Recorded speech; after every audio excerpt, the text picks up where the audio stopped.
আবারও নেশা কারবারি আটকে সাফল্যের মুখ দেখল আমতলী থানার পুলিশ। গতকাল রাতে ত্রিপুরা বিশ্ববিদ্যালয়ের সামনে থেকে জুটন মিয়া নামে এক যুবককে ব্রাউন সুগার সহ আটক করে আমতলী থানার পুলিশ এবং আজ তাকে আদালতে তোলা হবে বলে জানান আমতলী থানার ওসি রঞ্জিত দেবনাথ।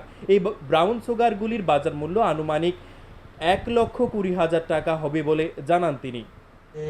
রাত্র অনুমান 10:30টার দিকে আমাদের কাছে একটা খবর ছিল যে ত্রিপুরা ইউনিভার্সিটি সংলগ্ন এলাকাতে কিছু ড্রাগস ব্রাউন সুগার কেনা বেচা হবে। তো সেই অনুযায়ী আমরা উৎপেতে বসি এবং যখনই ও আসে তখন ওর কাছে আমরা এই তিনটা পেয়েছি, কিন্তু যার কাছে বিক্রি করতে এসেছিলো তাকে আমরা মানে ঠিক টাইমিং মিলেনি, তার জন্য আমরা তাকেও পাইনি।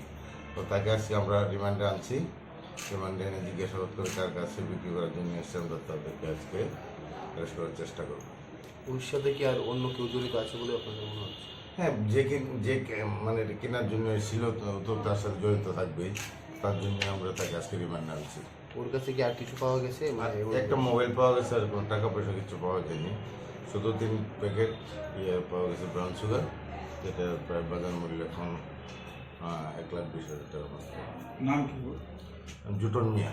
ও কি বিক্রি করতে পারছিল? ও বিক্রি করতে। ওর কাছে তো আরও থাকতে পারে। ওর মানে জিজ্ঞাসাবাদে কিছু পাওয়া গেছে? এখন পর্যন্ত কিছু পাওয়া গেছে না, তো আজকে রিমান্ডে আনছি।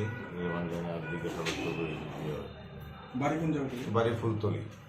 আটক করা হয়েছে? আটক করে ত্রিপুরা ইউনিভার্সিটি সংলগ্ন এলাকাতে। কটার সময়? রাত্র 10:30 10:30। কতদিন ধরে এই ব্যবসার সাথে জড়িত?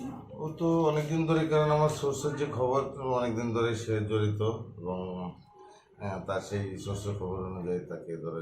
বাকিটা আমাদের ইনভেস্টিগেশনে তাকে রিমান্ডে আনার পরে আমরা আশা করি পেয়ে যাব। এমনিতে কি করে উনি? ও তো এমনিতে আর কী করবে, এগুলি করে। Bureau report, news live 24 Tripura.